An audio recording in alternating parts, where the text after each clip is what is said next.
It's easy to be discouraged sometimes when we see the enormous challenges facing the church. And yet, the church has faced so many challenges in the past. It is the anvil that has worn out many hammers.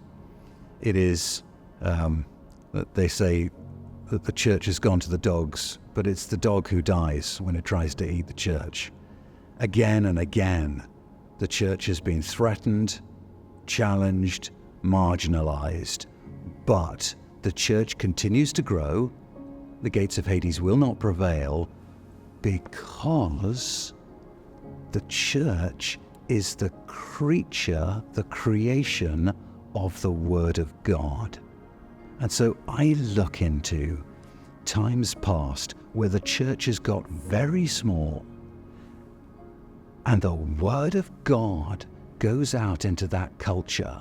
And even with such a small basis, when the Word of God goes out, because it is the very power of God, that's when again and again we've seen reformations, revivals. We've seen from almost nothing, from hostility, from apathy, we've seen generations captive. I think of how the Bible in William Tyndale's time in the 1520s was illegal. You would be burned for reading, for owning a copy of the Bible in English. And yet, in all that time of difficulty, William Tyndale brought thousands of copies of the Bible into England, and people were prepared to read them.